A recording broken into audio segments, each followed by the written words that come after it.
And it looks like we are live. We'll let Chad get everything set up on the Facebook side of things and make sure that we have green check marks all the way across. It looks like we are, in fact, good to go. Mile high hello, everybody in Broncos country, and welcome into another episode of the Dove Valley Deep Divers podcast. I'm your host, Lance Sanderson, and joining me, as per usual, is my good friend and colleague. He is your Denver Broncos insider and Mile High Huddle's senior NFL draft analyst, one and only Erick Trickel. Erick, it's been kind of a rough week for Mr. Sanderson on his side of the things.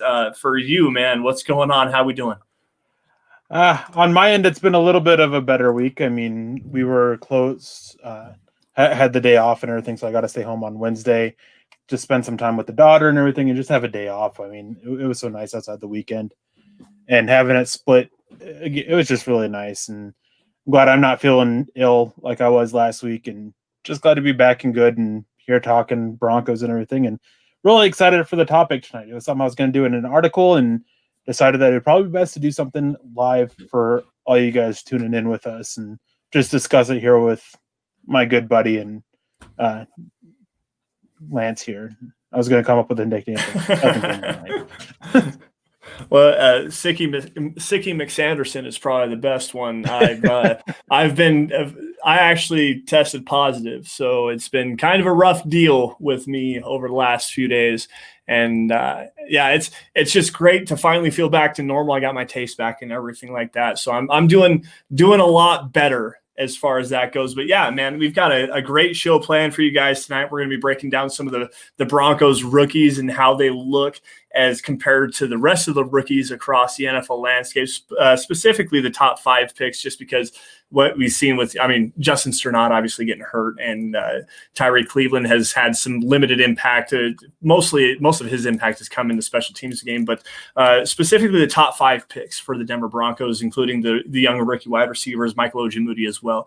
But no, it's going to be a fun show for you guys. And before we get started, just want to make sure you guys are all aware of the circumstances. So you guys can follow me on Twitter and follow Erick as well. You can find me at Sanderson MHH and for Erick at Erick Trickel. Also, guys, while you guys are at it, follow at DVDD_pod. That is the podcast account. It's the easiest way to keep up with what's going on with the Dove Valley Deep Divers. Follow at Mile High Huddle. That's the mother account where you can find instant breaking news and analysis on your Denver Broncos. If you guys are financially able and capable of doing so, head on over to huddleuppod.com to get your merch. So you can find this hat right here, the Dove Valley Deep Divers hat. There's hats, t-shirts, there's a face mask for you guys, hoodies, anything to suit the women or the men in the Huddle Up podcast community. If you guys are not financially able to do so, the 3 easiest things you guys can do to help support the show is subscribe wherever you guys are watching, whether it's on YouTube, on Facebook, Twitter, Twitch, anything like that. Subscribe to Mile High Huddle. Like every video you guys see, and if you love it, share it. Get it out in front of as many Broncos fans as humanly possible. And last little bit here, guys, is today's episode is sponsored in part by sportsbetting.com. Let's see here. Head on over to sportsbetting.com/Mile High Huddle for a week free. Excuse me. Let me get this pulled up here. Gambling is now legal in the state of Colorado, and here's what makes sportsbetting.com a no-brainer for sports fans. They have sharp odds and low juice. They have in-house bookmakers, and they're not a third-party provider of odds. They have a reduced juice, which means the best prices. They have a hassle-free bonus with a one-time rollover, meaning that the bonus money is yours after you bet it one time. With other sites, it ranges from 5 to 30 times. There's 24/7 live customer support, and there's always a real person to speak with inside the United States. But here's the kicker, guys. At sportsbetting.com, you guys get a 100% risk-free week of sports betting up to $1,000. Not just one bet, but all of your bets. Play for a week, and if your losses exceed your winnings at the end of the week, sportsbetting.com will cover 100% of the difference, up to $1,000 with a one-time rollover. So head on over to sportsbetting.com/Mile High Huddle. That's www.sportsbetting.com/Mile High Huddle and capitalize on that risk-free week of sports betting up to $1,000. Now, pardon me for struggling my way through that, but Eric, there's with the Broncos rookies coming up here. Jerry Jeudy and KJ Hamler are obviously the talk of the town, and there's little question as to why. Obviously, Jerry Jeudy being the 15th overall pick, KJ Hamler being that second round pick for the Broncos, and with the injuries to Cortland Sutton and with Tim Patrick missing some time as well, Jerry Jeudy has been really kind of the limelight. And excuse me.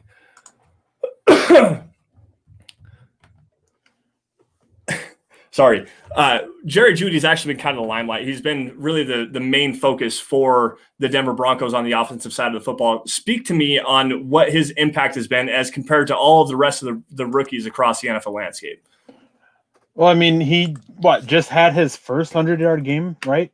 Yep. Of the season. So it's been kind of he's made big plays. Don't get me wrong. He's made big plays. He's had a good positive impact, but there's been a big negative impact as well. And those come with some early penalties. Like the last two games, he got called for a penalty like on the first or second drive for the Broncos. And then, of course, the drops. I mean, he's tied with, I think, all other rookies receivers. I think two others, KJ Hamler being one of them, with 5 drops. CeeDee Lamb is the other. I mean, that's something that will come with time and everything. But it's something that, again, it's what I said prior to the draft, is drops are always going to be there with Jerry Jeudy. It's just how much you can limit them. And in college, he did a better job. He had an 8.3 drop rate in college than he does. And now it's like 17 or 18% or something like that. I can't remember the exact number off the top of my head. It's something that he's got to work to get better at. And it's something that the quarterback has to be able to help him out with. For all the issues that Tua Tagovailoa had, they were able to help him out Jeudy out a little bit with the scheme by scheming him open, a little bit less contested catches and some of what he's had to do now. But as we saw in the Jets game, he can go get those contested catches. Yeah. But it's also the quarterback of job to sit there with throw a proper touch, proper velocity. And there's times with all three of these quarterbacks that Broncos have started this year that the touch wasn't there. It just came in a little bit too hot, hit his hands. Just good defense as well. And some of them, like, not quite pass breakups, but they were able to affect him just enough to get him to drop the ball. And that's something that it's going to take time. I mean, receivers, they take some time with it. And it's going to be interesting to see what continues on. That's something to keep an eye on. We know he can run routes. He's already one of the best route runners in the NFL. He can still improve there, but that's not the biggest area he's got to work on. The biggest area he's got to work on is those hands. If he can get those down, if he can get back to his 8.3 drop percentage that he had in college, if he can have that in the NFL, I can live with that. Yeah. But just right now is how I look at drops is for every drop you have, you need to have at least 2 or 3 big plays. He's not quite there yet. Doesn't mean it won't happen. Probably will happen, but we just haven't seen it yet. Well, I think that what you're going there with the key drops that he has, and the statistic that Eric was kind of bringing up here was amongst rookie wide receivers with at least 20 total targets, there are 3 players in the NFL amongst rookie wide receivers that have 5 total drops: KJ Hamler, Jerry Jeudy, and CeeDee Lamb. Now, Jerry Jeudy has had a handful of really good plays where he's, broken some coverage wide open, taking the ball away, score some touchdowns, stuff like that. But those big plays are few and far between. And it's more often you're going to see him drop a football where he's going to have a play over 20 yards.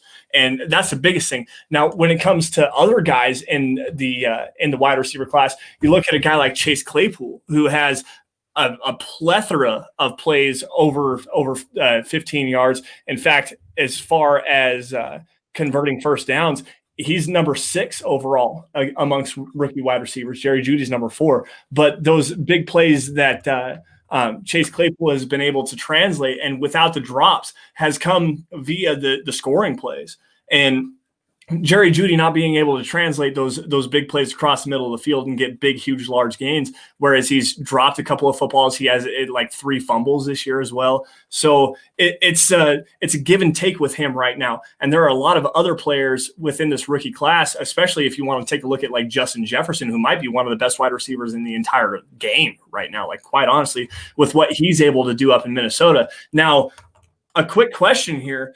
Speaking to Jerry Jeudy and his effectiveness in this offense, and Chase Claypool in Pittsburgh, and then Justin Jefferson, is there any kind of correlation you can put into the quarterback play that can translate to bigger plays from the wide receiver position, like what Chase Claypool has been able to do and what Justin Jefferson obviously has been able to do up in Minnesota? Yeah, definitely. Obviously, quarterbacks have an impact on wide receivers. That's going to be the case no matter what. But the bigger thing to me is the other guys around them. Okay. I mean, obviously with the Broncos, you have Jerry Jeudy, KJ Hamler, and Tim Patrick. I think Jerry Jeudy and KJ Hamler, I think their impact would be a little bit greater this year if they had Cortland Sutton. With Chase Claypool, he's got Juju Smith-Schuster. He's got Deontay Johnson. He's even got the guy out of Oklahoma State, James Washington, and Ben Roethlisberger. Of course, that plays a factor into it. In Minnesota, Kirk Cousins to me is about the best you could get out of Drew Lock, which is, we're not going to talk about Drew Lock, but that's around his ceiling of him, not in play style, but just that level. But you have Adam Thielen there. So that's taking a lot of attention away from Justin Jefferson. And got to give credit where credit's due. Gary Kubiak does a great job of doing a scheme that helps the receivers get open. So that's a big benefit there.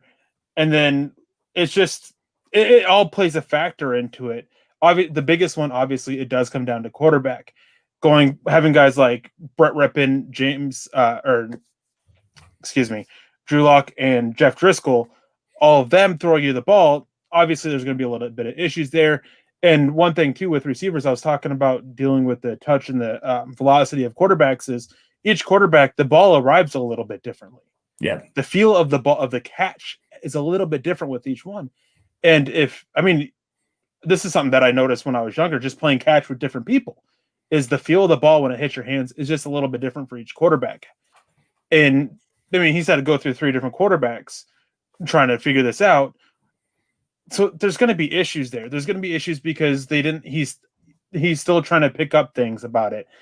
And with Claypool and Jefferson's kind of the exception here. He just kind of came in and picked up real quick. With Claypool he had that huge game week 2, but they still had the people to help bring him up slowly. This goes back to Cortland Sutton not being there. So it really is. It's just a matter of who all's there. And somebody says it in there, it's not a fair assessment when you look at the quarterbacks that they're playing with. That's true, but at the same time is you can see good receivers make bad quarterbacks look better. And it's just, we're not seeing that with Jeudy just yet. Doesn't mean he won't be able to do that. It's just, we're not seeing it yet. Not trying to sit here and want him to be more than what he is as a rookie or anything like that. But this is a guy who he came in with a lot of hype from Broncos fans. He was expected to come in, and I sat there and was talking about how expectations for him were 800-900 yards. He wouldn't break 1,000. And I don't know how many times I got ridiculed for that. He's going to break 11. He's going to break 1,000 yards. He's going to get 1,400 yards. Not only is that just uncommon with rookie wide receivers, period, there's this huge adjustment that Jerry Jeudy was going to have to go through. Every good route runner, has had issues when coming to the NFL because some of the tricks that they have that help them in college, they don't work in the NFL. Anthony Miller, he's one who more recently has come out and spoken about it. And then there was another one who I can't remember what his name is off the top of my head now. Actually, I think it was one of the Ridley brothers. I might be mistaken on that. Also came out and spoke about how a lot of tricks that they had, a lot of tricks that's taught at Alabama, they're just not available there in the NFL. So it's just all these issues here. They're just kind of keeping his performance down a little bit. But despite these issues, he's still doing a very solid job. So absolutely. He's not been bad by any means. He's been very solid. No, you're absolutely correct on that. And what was it? 7 catches for 125 yards and a touchdown against that Falcons secondary last week. And it's just been consistent production from him. And we've really been kind of waiting on that breakout game that we finally saw with him last year. Last week. But with Chase Claypool, you've had that breakout game before. You've had that breakout game with Justin Jefferson. Those guys have been playing a lot better within their schemes and without the drop issues. Chase Claypool does have a few fumbles. In fact, he actually leads all rookie wide receivers in fumbles this year with 3. Jeudy has 2, by the way. I just checked that. But anyways, Chase Claypool has had those big breakout games. He had 3 touchdowns, 3 receiving touchdowns a couple weeks ago, and as well as a rushing touchdown in the same game. It's just you gotta kind of pick and choose your battles with that assessment, because Jeudy has taken on a role that he was not ever expected to take on as that number 1 wide receiver. Even with Tim Patrick playing at the same time as Jerry Jeudy, Tim Patrick was never supposed to be a number 1 wide receiver. Jerry Jeudy has taken over that role as an X receiver, as a Z receiver, and has really kind of flourished. And it may not translate to gigantic statistics until last week against the Falcons, where Tim Patrick was pretty well ho-hum. He only had like 2 or 3 catches and was very minimal within his impact. Jerry Jeudy has maintained consistent with what he's actually asked to do.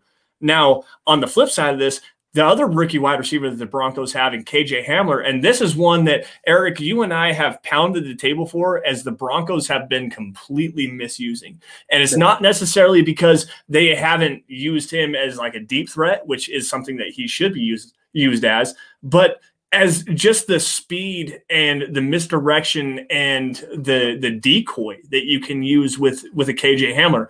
The guy, he didn't run at the combine, but people were projecting him running in the 4.2s.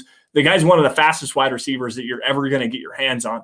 And the Broncos just seemingly have not figured out a way to deploy him within the offense, like a guy that we're going to talk about here in just a little while when we break down the Raiders, like a Tyreek Hill for the Kansas City Chiefs, Henry Ruggs. They're not using KJ Hamler in that misdirection aspect at all. And his limited usage in the passing game doesn't only speak volumes to that, but the ineffectiveness of the offense to dictate some matchup coverage and to dictate some key mismatches and stuff like that within the opposing defense is a big failure in their usage of KJ Hamler. What can you tell me about that? Well, before that, I want to get the super chats before they disappear on us. Okay. Stu came in. He came in before we went live a little bit, and we appreciate that. He gave us a sticker, which unfortunately we can't see, with the $4.99 donation. Thank you, Stu for that. We appreciate you. You've been showing up pretty weekly on a regular basis. Jesse03 Sports donates $1.99. We appreciate that as well. So, Raiders the most hated team in the AFC West? Yes, they are. Oh, yeah. They're the most hated team. And a lot of it goes back to how they were in the 80s and everything like that. And just a bunch of stuff with that. And then Del Rude comes in, or Rudd, sorry, $5 donation, says, relax on Jeudy, guys. Jerry Rice dropped 10 and 11 games, and we know where he ranks now. Yeah, I mean, it's one of those things. It's something to be concerned about. It's not saying that he's going to be terrible. That's all it is. We're not saying he's going to be terrible. It's just that we are concerned about his hands. He's got a 14.3 drop rate. I looked it up right now, and that's just not good. So it's something that we got to be. It's just something that we got to be concerned about and see what he's going forward. It's not as bad as KJ Hamler's, and KJ Hamler's in college was even worse. He dropped 25% of passes, and right now I think he's right about that same number in the NFL. So it's not that we're saying that they're not gonna be good or anything. It's just saying that this is something that we're concerned about, something that Judy's got to fix if he really wants to be dominant in the NFL. Jerry Rice, he did that. He had those issues, he fixed it, and became probably the best wide receiver in the NFL ever. I don't even know about arguably. He is most certainly the best wide receiver in the NFL. But here's just something to kind of chew on a little bit here. KJ Hamler has 5 drops and 28 targets. 5 drops and 28 targets. That's 1 in less than 6 targets he's dropping the football. That's terrible. Absolutely terrible.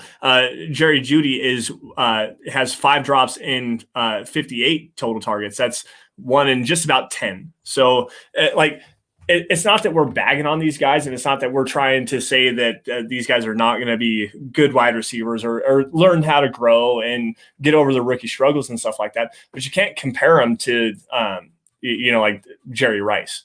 You really can't. You can't compare. It's the same conversation as you can't compare Drew Lock to John Elway. It's a completely different game back then. It's a completely different game now. And like Jerry Jeudy and KJ Hamler with their drop issues right now in this day and age is unacceptable. They've got to figure out how to secure the football. And KJ Hamler had a drop against the Atlanta Falcons where if he catches the football and then ducks forward, a first down. Instead, it went from a first down to a 3rd and 8. Those are key drops. And Jerry Rice, he had those drop issues when he was younger, and he grew up to be one of the greatest wide receivers ever. But if you're going to say the same thing about Jerry Jeudy right now, I'm not gonna agree with that kind of assessment. Yeah, and I just want to clarify something that you said. When looking at drop passes, you got to look at how many are catchable. Well, he's had 58 targets. Not all of them were deemed catchable passes. So that's something to just clarify there. He's only had 35 catchable targets, which means that about, 23 off the top of my head, right? 58, 30, 30, 23. Means those were ones that were either too far away, throwaways in his direction, things like that. Now, talking about KJ Hamler, is Pat Shurmur gets a lot of hate for him his scheme not being a fit for Drew Lock, which is just completely bogus. The biggest complaints that you can have with Pat Shurmur is the lack of motion pre-snap. Yep. The lack of designed rollouts for Drew Lock, because Drew Lock does extremely well when he's designed to roll out of the pocket. But when he rolls out of the pocket, when he's not designed to, he's terrible. And the other one is lack of tempo, and then misusing KJ Hamler completely. KJ Hamler is the ultimate gadget weapon. He's able to take the top off the defense, and the fact that he has one of the lowest deep percentages, 7.1 of his routes have been 20 plus yards. That is completely unacceptable. The next highest is Brandon Ayuk, who has 14.3. Laviska Shenault is the only rookie wide receiver who's had at least 2 deep targets. That's worse than KJ Hamler. And Laviska Shenault, deep game, he can do it, but that's not his forte. No, that's not. No. Pat Shurmur's got to do this, and he's got to start using him a little bit better. And that is something that maybe could help Drew Lock a little bit by giving him the best guided target deep. But it's easy to see why Henry Ruggs was the top receiver on the Broncos board, is because they valued that speed. But I question now is if they got Ruggs, would they use him correctly? Because KJ Hamler, he's got speed. I mean, he's not just a gadget player. I mean, he's got that speed to take deep. But yeah, anyways, I digress a little bit. Is you got to use that way. You got to use it correctly, and it's just not happening right now. And there are things that Pat Shurmur can do to help Drew Lock, and properly using KJ Hamler could be one of them. Yeah, and it doesn't even necessarily matter about the deep targets. And I know that was what you were trying to get at there, but it's the pre-snap motion. It's motioning KJ Hamler across the formation in pre-snap motion on jet motion, using some gadget type motion where he moves across the formation and cuts back behind the running back and the quarterback. We see that a lot with Tyreek Hill in Kansas City, where Hill will jet motion across and reverse field and come back around behind Patrick Mahomes and Clyde Edwards-Helaire, and that's all pre-snap. What that does is it completely changes the eyesight of your defense in front of you, and it makes guys move their eyes this way and then have to come back around this way, and it dictates it actually helps dictate what kind of coverage you're actually going to be in, and it helps your quarterback in and of himself try to identify what coverage he's looking at. So if Pat Shurmur can figure out a way to utilize KJ Hamler in that kind of an aspect, it's going to help Drew Lock so much more. And especially when the Broncos go up tempo, like they have in the last, quarter and a half of the last 2 games against the Atlanta Falcons when they were down 21 points, against the Los Angeles Chargers when they were down 21 points, where there was a lot more pre-snap motion when the tempo was a little bit faster. If the Broncos can figure out a way to utilize KJ Hamler in that aspect and utilize that up-tempo offense, earlier in the game, that might open up a whole lot more for this offense throughout the entire course of the game. It's not, I'm not asking for an entirety of here's up tempo. I'm not asking for the Chip Kelly style of offense when he was with the Philadelphia Eagles or going back to his days at Oregon, where it's always up tempo. We're snapping the ball at like 35 seconds on the snap clock. I'm asking for, let's get some up tempo stuff, get Drew Lock in the offense to the line of scrimmage early, run some pre-snap motion, utilize the speed of KJ Hamler, changing the eyesight of the defense in front of those guys, and then that helps open up the entire offense as a whole. It's a way for the Broncos to help utilize that speed. Now, to move this conversation forward just a little bit. Real quick, there's just a couple comments that I saw. First of all is, guys, don't spam in the chat. If you spam in the chat, the same message over and over and over, once I see it 3 times, you're timed out. Like, if you're going to have an issue with that, just don't spam. And then one question here is, you kind of hit it. KJ Hamler could be our Tyreek Hill. That's what he was hyped up to be. That was the expectation for him. That's what I kind of figured he'd be. We're not using it. And that is something that is at fault on Pat Shurmur. And then had a base case. No offense to anybody else out there. Base case is definitely my favorite guy who comes in to join just because of the picture. He's gave me with the $4.99 donation. Thank you, Based. We appreciate that. He says, how would you rate Trey Lance, Zach Wilson, Mac Jones to lock at Mizzou? I think Trey Lance is a little less refined as a quarterback than Locke is, but he's got far more tools and a far higher ceiling. I think Zach Wilson is a lot better than Drew Lock is, period. More refined, better tools, better intangibles, better intelligence. Mac Jones, I would take Locke over Mac Jones. I think that they're not the same style of quarterback, but I think that their ceiling, I think Locke has a little bit higher of a ceiling than him. I think Mac Jones has a little bit higher of a floor. So kind of similar in those regards. That's kind of how I would do it.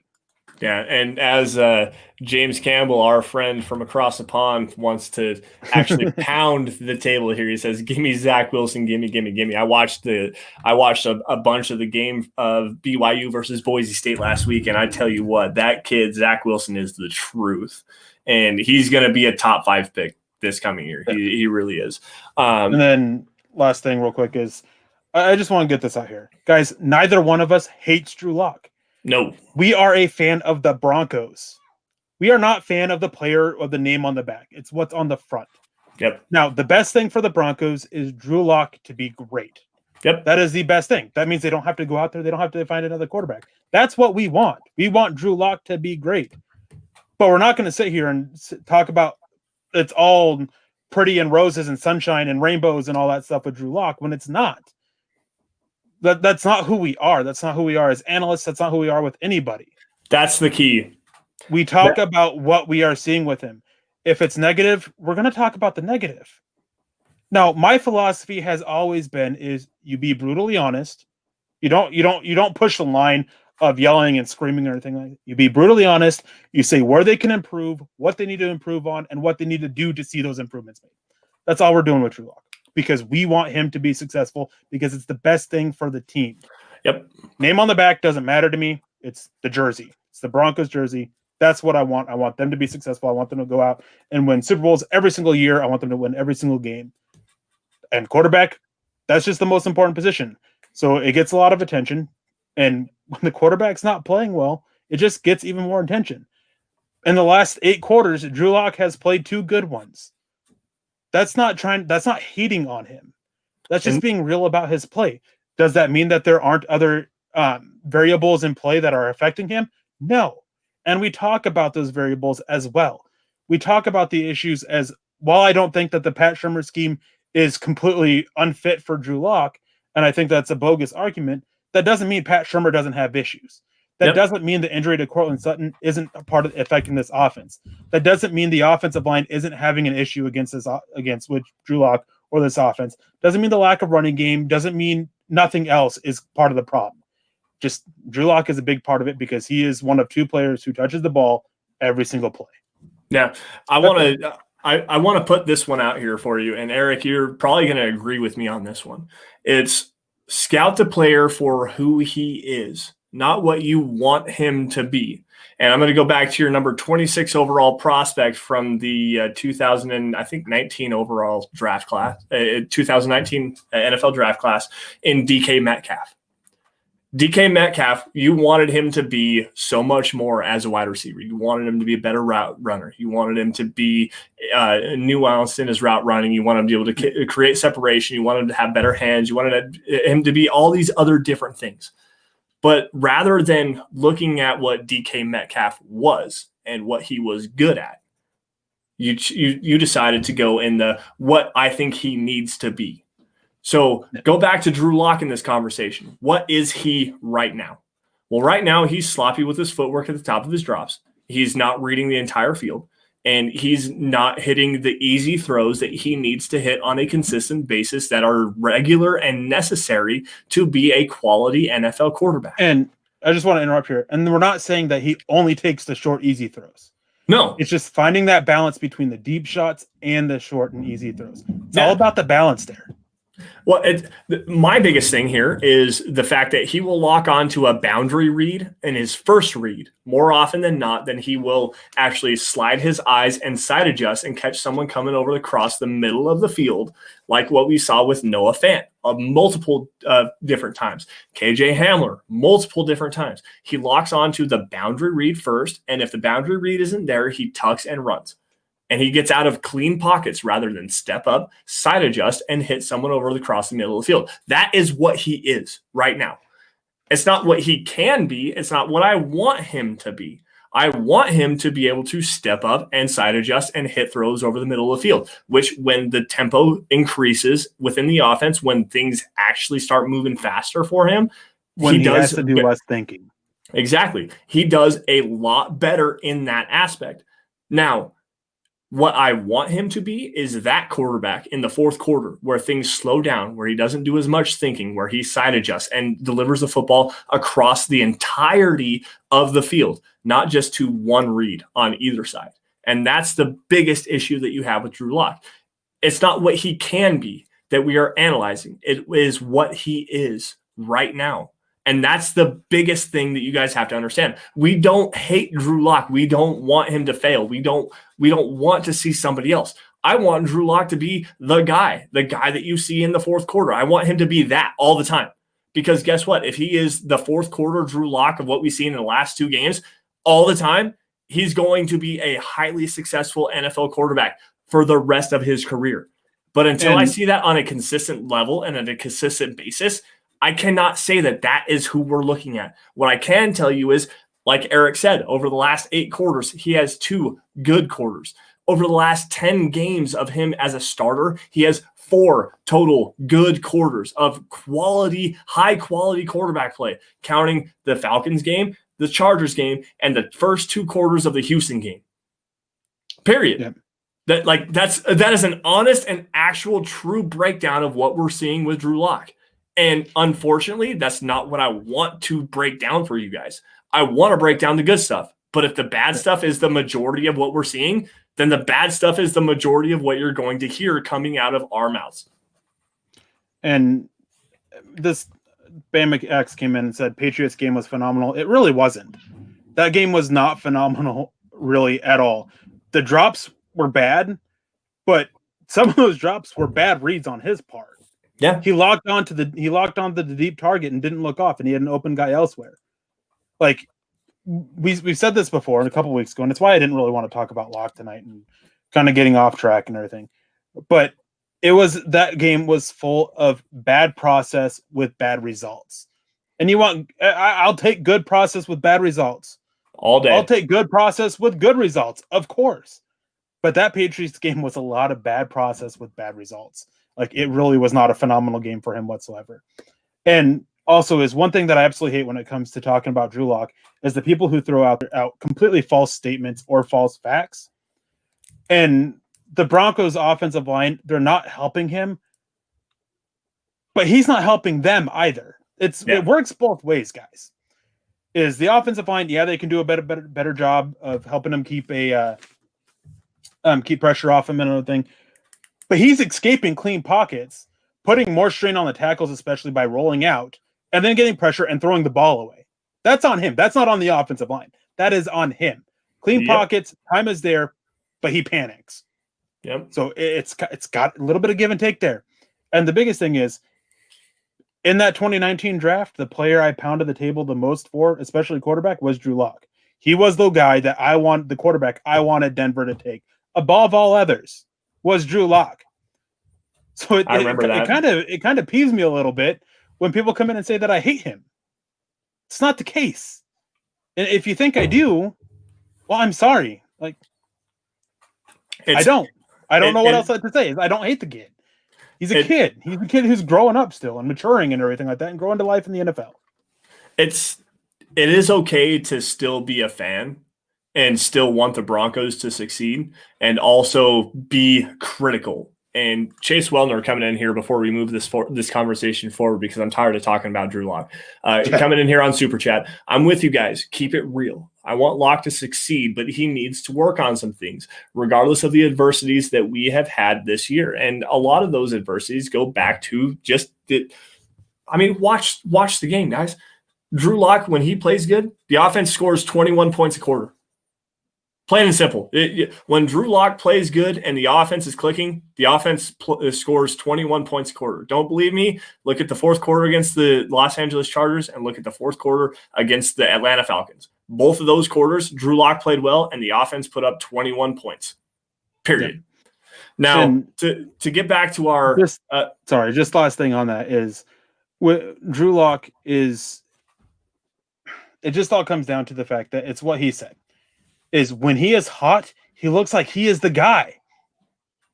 But we got to see it consistently. That's the biggest thing. We got to see it consistently. Yep. That's what it all is. Speaking of consistency, this is actually a really good segue here. Let's go ahead and talk about the Broncos' first third-round pick and cornerback Michael Ojemudia. And the inconsistencies that he has had over the course of the season. He has actually been playing tremendous football, by the way, for the majority of the time. He had a really good game against the Tennessee Titans, had a really good game against the Tampa Bay Buccaneers, got burned a couple of times against the Pittsburgh Steelers, including that 84-yard touchdown to the aforementioned Chase Claypool, as well as another touchdown on a schoolyard-style touchdown pass from Ben Roethlisberger to Deontay Johnson. But overall, Michael Ojemudia has actually been a revelation, especially given his draft status for the Denver Broncos. Now, Eric, I want your opinion here. What has Michael Ojemudia actually shown you this season? Well, he has shown me that he's exactly who I thought he was in my pre-draft process right now. And it's something that some of these are things that he's not going to grow out of. It's just not his style. It's not his body type. He's very tight in the hips. We saw Julio Jones, who granted Julio Jones makes even great corners look silly at times. We saw Jeudy or Julio Jones just put Michael Ojemudia flat out on his butt. I mean, just post corner. I mean, the post corner was rough. But he outside this the Steelers game, he doesn't really give up the deep ball. I guess he did give up one against the Jets, or no, ended up getting called for pass interference. Yep. Which was a totally bogus call. It was. But when he keeps the plays in front of him and he's able to click and close, he comes up and he makes the play. I'm worried about his tackling. That's the only thing that he was a lot better at that in college than he is now. But he has this whole thing of grab and spin and toss instead of just wrapping up and driving through them. Like, that's the biggest thing. That's my biggest concern with him right now, is he's got to clean up that tackling. He's doing well getting there, but it doesn't matter if you're not tackling them. And he's showing up well against the run. He's showing up good against some tough matchups. Not great, especially the last few weeks. I'm curious to see how he'll do this week. I doubt he'll be matched up against Henry Ruggs often, guys. I saw a couple people saying about that. And it's been struggling. He's been, because of the last few games and that Steelers game, he's actually about middle of the pack among rookie corners this year. Jeff Gladney, he's a guy who I was really high on, has really turned things around. He started to struggle a little bit at the season. I think he was dealing with an injury too, and he's really bounced back. And there's a couple other corners who are playing extremely good football, rookie corners that are playing extremely good football. And it's just, it's one of those things that his tightness in his hips, it's not going to get better, but he can get better in other ways to help it, and he can get more consistent. And I think that the Broncos, at the very least, found themselves a very capable number 2, number 3 corner that can work the boundary as that number 2 corner, or come in, work the boundary as a number 3 corner, and put the number 2 or number 1 corner in the slot. Kind of what's going on now, I guess, with Bryce Callahan and AJ Boye. Yeah. One thing that I do want to actually add into this, and Eric, you and I had a pretty decent conversation earlier today about how statistics do not actually tell the entire story of a player's play throughout the entire course of the season. But I do have one that I want your opinion on here. Now, according to Pro Football Focus, and I have this pulled up here, and this is amongst quarterbacks with at least a minimum of 150 total coverage snaps, Michael Ojemudia ranks with the 7th highest. Now, think about this: 7th highest snaps per reception number at 10.4.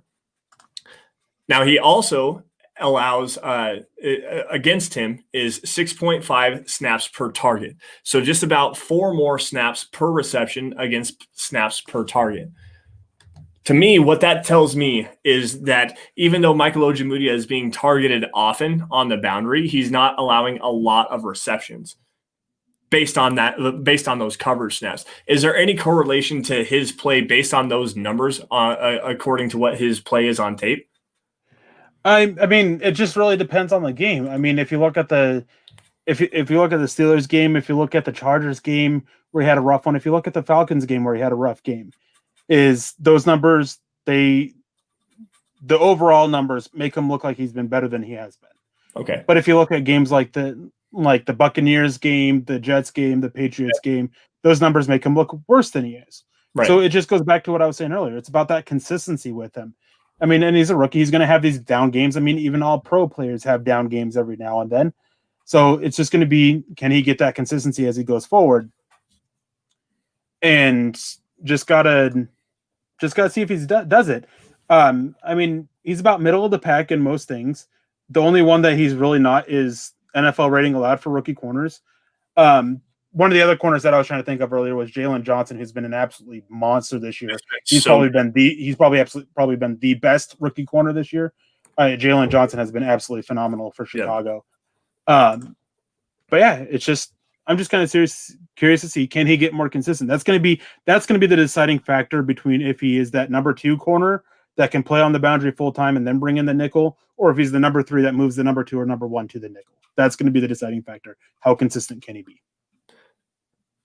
So you went to something earlier when you were talking about Ojemudia earlier, and as far as his tackling, and this is something that I've talked to you about privately. I've also been not a very big fan of his tackling, but it's not because of the wrap and twist and turn. It's because of the overcorrection with him. And from what I have seen, especially on the boundary, is Michael Ojemudia doesn't necessarily like to wrap up and twist and turn. He likes to just deliver the big blow with the shoulder, and it's led to several missed tackles. Is that something that in his game is going to be a problem for the rest of his career, or is that something that you think that with those big hits and the big shoulder blows towards the boundary, is that something that he can maintain and actually become a quality tackler over the course of his career?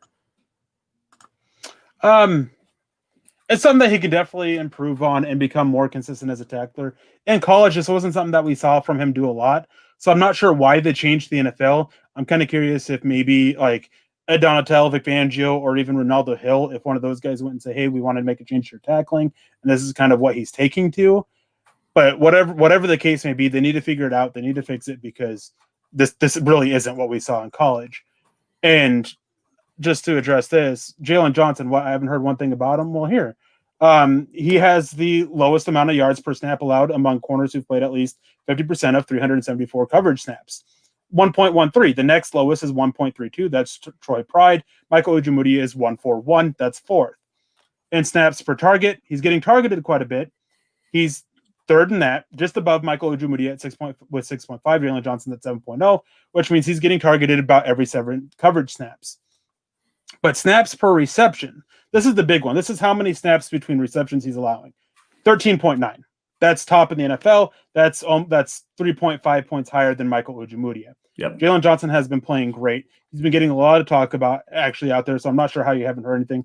There's actually a lot of people out there that are talking about him for potentially defensive rookie of the year. Yep. Like he's really has been phenomenal.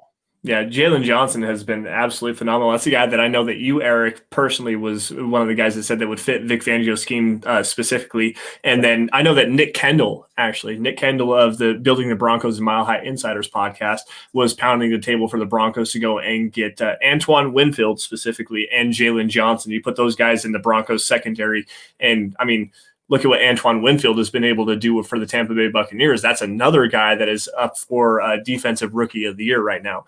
Essang Bassey has been so hit. I've seen his name a couple of times. Essang Bassey has been hit or miss. I was very impressed with him against the Atlanta Falcons, specifically in the running game and driving forward on the football and as a tackler. Very, very impressed with him as that goes. It's just with him being such a smaller guy in coverage and tasked with Russell Gage and Olamide Zaccheaus, those guys were so much faster and more athletic than Essang Bassey were, and they kind of exposed him there. But when it comes to if Bassey can stick with a guy that is about the same size, the same athletic profile, that's a guy that you want to have on your football team. And I understand why he made the roster as an undrafted free agent. And real quick, I saw this mentioned about taking Michael Ojemudia over Jalen Johnson for the Broncos. I actually agree, because while I think Jalen Johnson fits the Broncos scheme well, he's not a perfect scheme fit like Michael Ojemudia is. True. Vic Fangio has proven over the years that he would rather take a not quite as talented corner that's a perfect scheme fit over a little bit more talented corner that's not the perfect scheme fit. Yep. He's shown that time and time again. Yep. And it's just, and vice versa. For the Chicago Bears, I would take Jalen Johnson over Michael Ojemudia because the scheme fit is there better. In most schemes, actually, I would take Jalen Johnson over Michael Ojemudia. But for the Broncos, Michael Ojemudia is a perfect scheme fit. Yeah, Jalen Johnson fits the scheme, but he's not a perfect scheme fit. He can play that outside zone, but he's not a outside boundary zone corner with a good click and close to drive on the football vertically like what Michael Ojemudia has shown.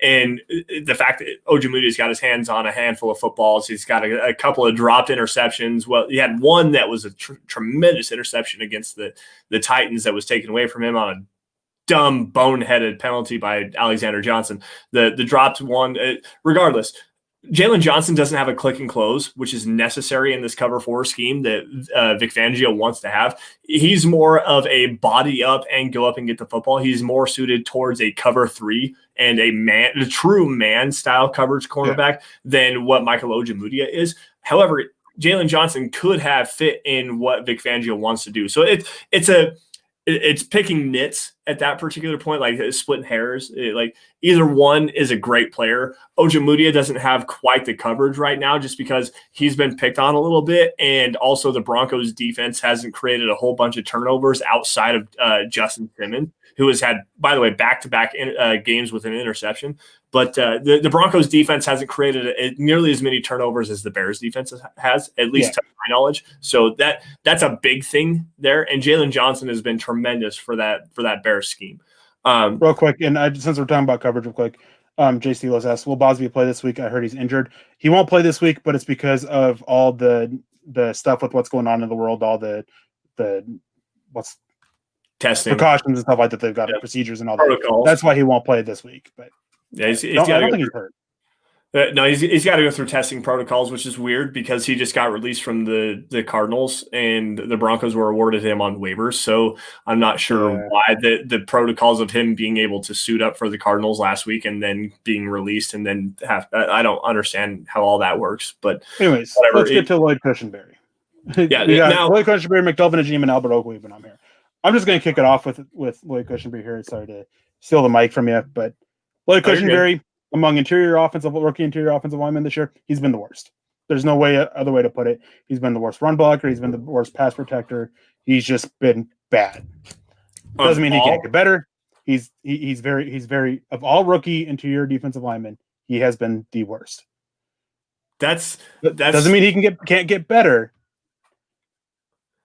But it's just he's smart. There's just some technical deficiencies there, and his lack of length, which was a big concern of mine when he was coming out of college, is something that's really showing up. Grady Jarrett isn't the longest defender, but he completely owned Lloyd Cushenberry because Lloyd Cushenberry lacks that length.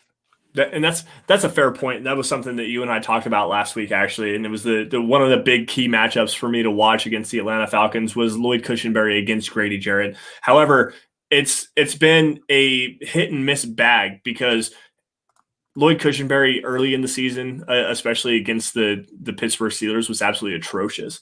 But you put him against Chris Jones, and he was actually pretty decent. You put him against the Jets don't necessarily. Well, Quinnen Williams is one thing, but the Jets and Steve McClendon, they don't have really a great presence along the interior to really push a Lloyd Cushenberry. He had a pretty decent game that day. Who's the other one? He had like 3 games back to back where he only allowed 2 total pressures and actually had some pretty decent run blocking grades per Pro Football Focus. But it's those 3 games, and then everything else has been pretty well terrible.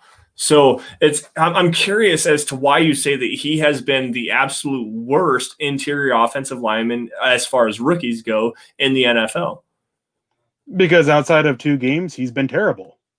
Yeah, he had an all right game against Tennessee, but it wasn't a great game against that. And then he had an all right game against the Chargers, but he wasn't great there either. Like it's been 2 all right games. I mean, I understand he's a rookie. He's a smart rookie that has some issues with technique, and he's just got he had a great year in 2019 in college, right? 2019. Yep. No, 2018. Great year there in pass protection. He only allowed like 3 or 4. I might be off there. It might be 6. I don't know. It was less than 10 total pressures on the season. But he allowed almost 35 or 40 last year in college. This year, he's at 23 with 4 sacks allowed. So when people want to talk about the offensive line, and the offensive line is doing poorly, a lot of it can be traced back to Lloyd Cushenberry. He's missing pre-snap reads, very obvious ones, call-outs for his other offensive linemen. He's not always being aware of what's going on around him.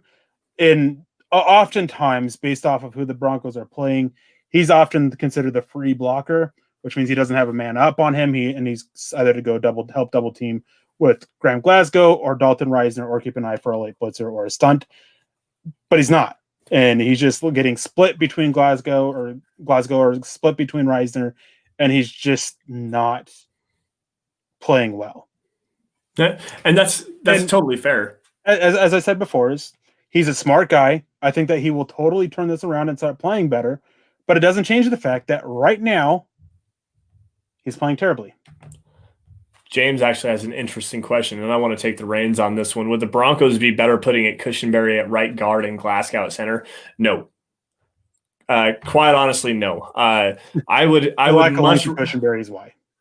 Not only that, but the first off, the chemistry between what you have already going on between Glasgow and DeMar Dotson's, but also not only that, it's Lloyd Cushenberry and the chemistry that he has with Dalton Reisner on his left-hand side. There's a chemistry issue that's going on there. Glasgow, yeah, he can play the center position, but he's also better at guard. And sure, Cushenberry, I think that he can play the guard position, even though he's, as Erick said, he's not long enough to be able to do so. But he's also a much better center. Why would you get guys that are better at one position and then flip them to a position where they're not nearly as good at? Like it's asking for more trouble than what you're asking. Like, asking for more trouble than what it's worth is the biggest thing there.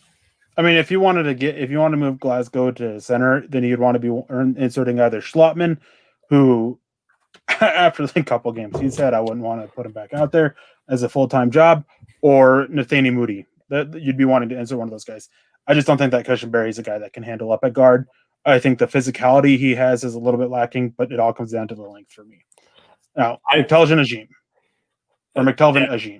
McTelvin Agim, this is one that's kind of interesting just because he hasn't seen a lot of time now. But with the injuries to Shelby Harris, obviously Mike Purcell being down for the season, Shelby Harris being placed on the COVID reserve list, this is a game where, and Eric, I think I know where you're going to go with this, is McTelvin Agim really needs to have a huge game here. He hasn't seen a whole lot of time coming up now, and he's not necessarily the greatest run defender. He's more of an interior pass penetrator, pass rusher kind of a guy.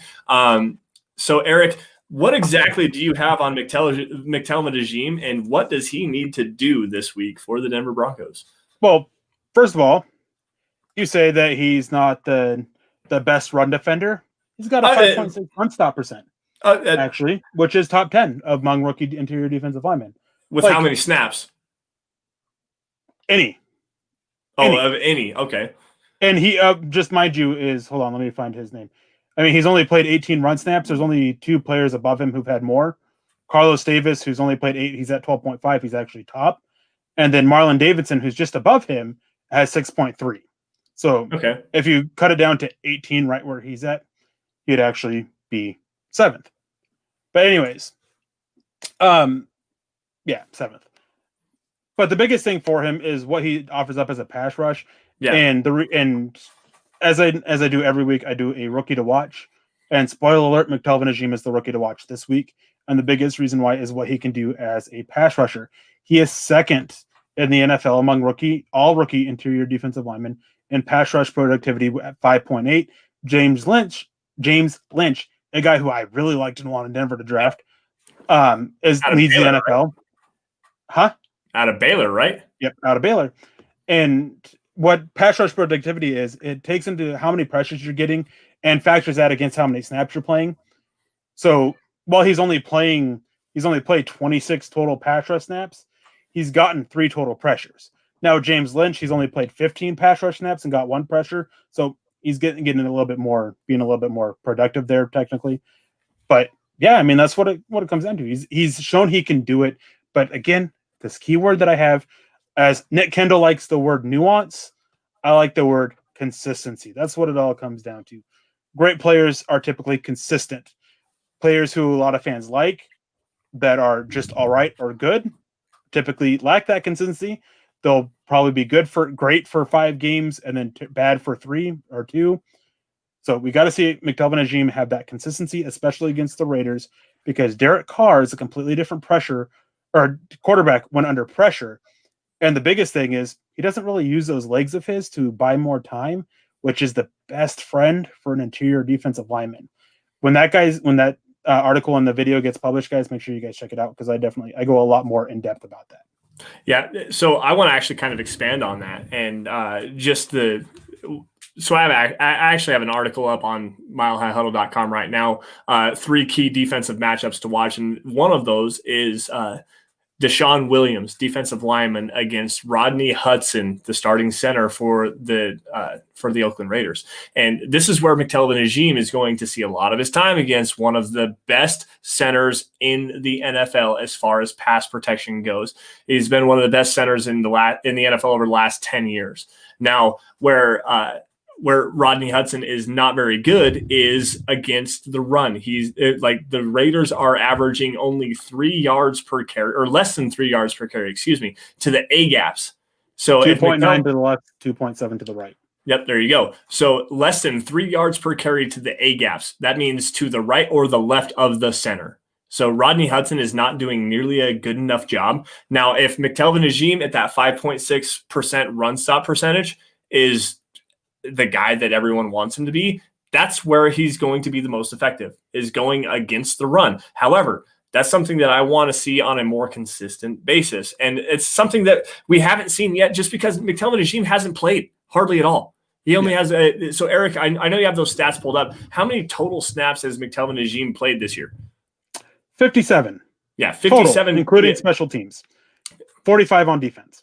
So 45 total snaps on defense. He's not playing very much. And That's because, first off, he was a third-round pick and stacked behind Jurrell Casey, Shelby Harris, Mike Purcell, and a whole bunch of other players on that Broncos defensive line. So he's had to see some time over the last few weeks due to injuries and have to kind of to fill the void.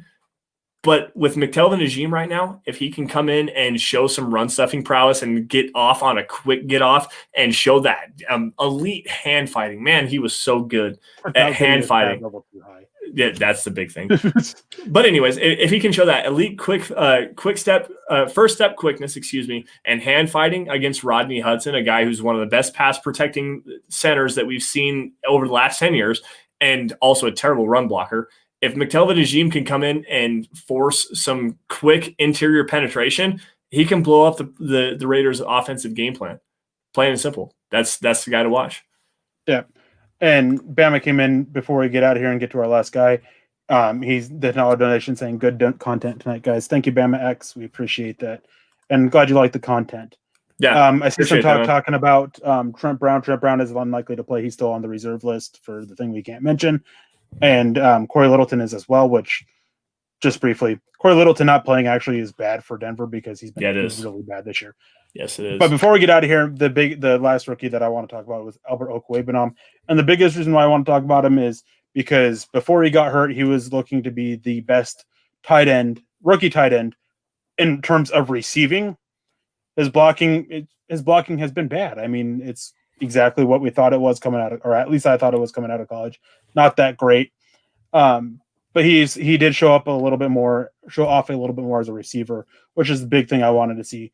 He can still run that seam. He can still use his speed. He can still go get those jump balls, use athleticism. But the biggest thing, I always said, he turned like a battleship. But he showed still not the smoothest of turners, but he showed he can do it a little bit smoother. So now instead of a battleship, he's turning like a semi-truck. Driving a semi-truck for a living, I can actually understand exactly where you're coming from with that. No, it's been fun to watch Alberto, and unfortunately he's going to miss the rest of the season with a torn ACL. It's been fun to see him come out and provide an extra spark. Drew Lock actually liked him a lot in the red zone. That catch that he had against the Chargers in the end zone where he got his cheeks down, that was great. But the biggest thing is if you can't be a consistent blocker at the NFL level, then you're going to have some tough sledding as far as playing time. You're going to be very limited in your usage. Yeah, and that's the biggest thing. But yeah, I think that's actually pretty much going to do it for us tonight, guys. Real quick, before we get out of here, before we do the last call and everything like that, Raiders game, real quick.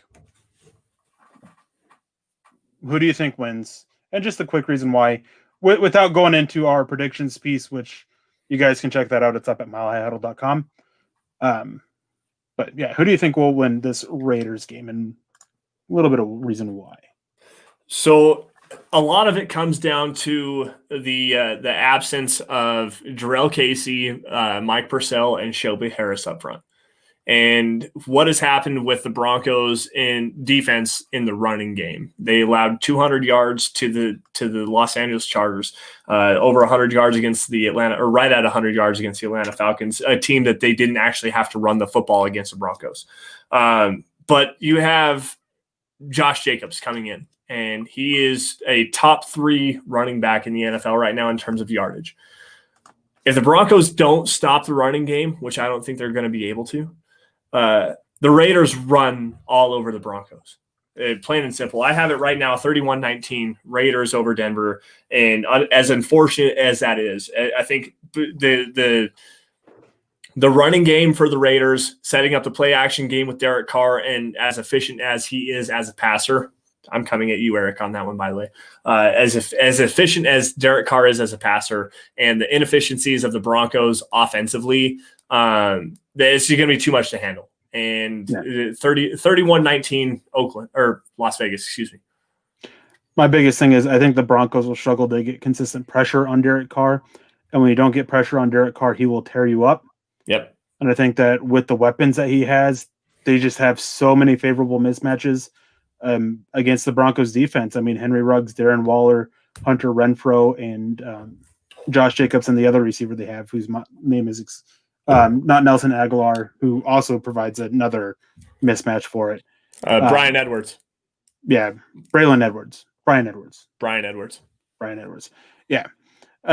And I think that offensively, I think the Broncos continue to shoot themselves in the foot.